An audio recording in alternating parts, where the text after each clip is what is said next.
تاکہ ہم سب کو تقوی نصیب ہو۔ اب اگلا حرف ہے صراط الذین کی الف سے مراد ہے ادب، ادب سے مراد ہے الفت۔ اب ہے لفظ ادب۔ اسلام میں قانون ہیں، ضابطے ہیں، تو اسلام کے قانون اور ضابطے کا پہلا قرینہ ادب ہے۔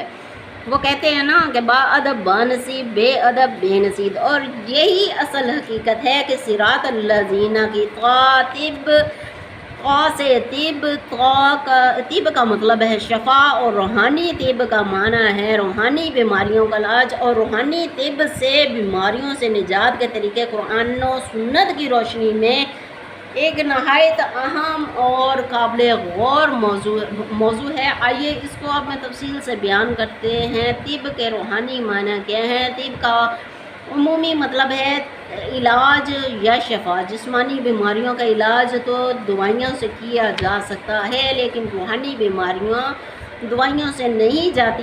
روحانی طب سے مراد ہے کہ وہ طریقہ علاج جو انسان کے روحانی، قلبی اور باطنی امراض کو دور کرنے کے لیے اپنایا جائے۔ یہ طب جسمانی نہیں ہے بلکہ روح و قلب، نیت، ایمان اور اخلاق سے متعلق ہوتی ہیں۔ اب یہاں سوال یہ پیدا ہوتا ہے کہ روحانی بیماریاں کون کون سی ہیں؟ پوری دنیا روحانی بیماریوں میں مبتلا ہے اور سب بے خبر ہیں۔ روحانی بیماریاں کون کون سی ہیں؟ نمبر 1، حسد کرنا، ہر وقت دوسروں کو دیکھ کر جلتے رہنا، دوسروں کی عزت دیکھ کر جلتے رہنا، دوسروں کی دولت دیکھ کر جلتے رہنا، دوسروں کی شہرت دیکھ کر جلتے رہنا، جلی کٹی باتیں کرتے رہنا، تنقید کرنا، مذاق اڑانا، تانے دینا، نیچا گراتے رہنا وغیرہ وغیرہ حسد کہلاتا ہے۔ نمبر 2، بغض و کینہ، اب ہر وقت دل میں نفرت رکھنا، ہر وقت بے گناہ دل میں دشمنی رکھنا، کوئی بھی نیک کام پایا تکمیل تک نہ پہنچنے دینا بغض کہلاتا ہے۔ نمبر 3،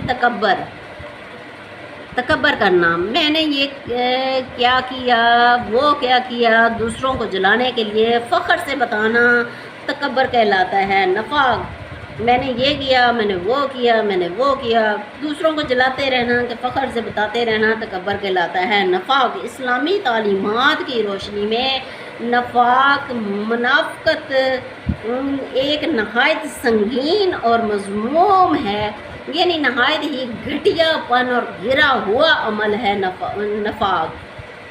قرآن مجید میں بھی اور احادیث مبارکہ میں بھی اس کی سخت مذمت کی گئی ہے اور منافقین سے بھی بدتر قرار دیا گیا ہے۔ آئیے میں آپ کو آسان لفظوں میں سمجھاتی ہوں کہ نفاق کیا ہے۔ نفاق ہے دوغلا پن، یعنی دو رخی بندہ، یعنی دو صورتوں میں مومنوں والی صورت بنا کے اور کرتوت کافروں والے بنائے اور دوسروں کو اعتماد میں لاتے جانا اور ساتھ ساتھ غیبت کرتے جانا، یعنی دو رخی بندہ، یہ نفاق کہلاتا ہے۔ نمبر 5 ہے غیبت کرنا۔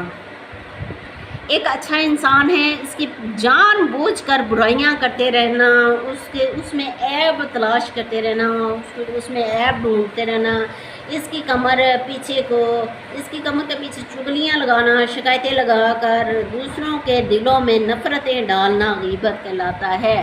نمبر 6، بدگمانی کرنا۔ بدگمانی اردو کا لفظ ہے، یعنی بد برا اور گمان خیال یا شک، ہر وقت کسی کے بارے میں برا یا منفی خیال رکھنا، یعنی بغیر کسی پکی دلیل یا ثبوت کے صرف شک کی بنیاد پر الزام تراشی کرتے رہنا بدگمانی کہلاتا ہے۔ بدگمانی سے رشتے خراب ہوتے ہیں، مثلا کسی کی نیت اچھی اور پاکیزہ ہے اور بلا وجہ غلط نظریے سے دیکھتے رہنا اور غلط تانے مارتے رہنا دنیا بدگمانی کہلاتا ہے۔ تانے دیتے رہنا بدگمانی کہلاتا ہے۔ نمبر 7، شہوت پرستی۔ شہوت پرستی دور جاہلیت میں 95% پائی جاتی ہے۔ ہر وقت ہمیں توبہ استغفر اللہ پڑھتے رہنا چاہیے۔ شہوت پرستی روحانیت کو بالکل ختم کر دیتی ہے، نفسیاتی اور جسمانی طور پر سخت نقصان پہنچتا ہے۔ شہوت پرستی ایک ایسی حالت کو کہا جاتا ہے جہاں انسان جنسی خواہشات یا جسمانی لذتوں کا اس حد تک پیروکار بن جائے کہ وہ عقل، دین، اخلاق اور معاشرتی حدود کو نظر انداز کر دے۔ اب میں آپ کو بتاتی ہوں کہ شہوت پرستی کتنی سخت اور خطرناک بیماری ہے۔ اللہ تعالیٰ سب کو محفوظ رکھے۔ شہوت پرستی کیا ہے؟ مسلسل فحش خیالات میں ڈوبے رہنا، فحش مواد دیکھنا اور اس کی عادت بنا لینا، حرام تعلقات کی کوشش کرنا، نماز اور عبادت کرتے وقت بھی فحش خیالات ذہن میں رکھنا، ہر وقت دوسروں کی شرم گاہوں پہ نظر رکھنا، توبہ استغفر اللہ شہوت پرستی کہلاتا ہے۔ لا حول ولا قوت الا باللہ العلی العظیم۔ حدیث مبارکہ ہے کہ جو اپنے بھائی کی ازدواجی زندگی کی باتیں سنیں، یعنی میاں بیوی جو آپس میں پیار بھری باتیں کر رہے ہیں، وہ باتیں سنیں اور اپنے بھائی سے اس کی بیوی کے بارے میں مثلا پوچھے کہ آپ نے بیوی کے ساتھ کیسے پیار کیا، اور نفسانی لذت لے، یعنی نفسانی خواہشات کی لذت لے، کل بروز قیامت اس کے کان میں، آنکھوں میں، منہ میں شیشہ پگھلا کر ڈالا جائے گا۔ استغفر اللہ۔ یہ بیماری 70% لوگوں میں ہے، نفسانی خواہشات کی۔ کل معاشرے میں نفسا نفسی کا عالم ہے۔ اللہ تعالیٰ سچی توبہ کرنے کی توفیق عطا فرمائے اور اللہ تعالیٰ ہمیں ہر بیماری سے محفوظ رکھے، آمین ثم آمین۔ دنیا پرستی۔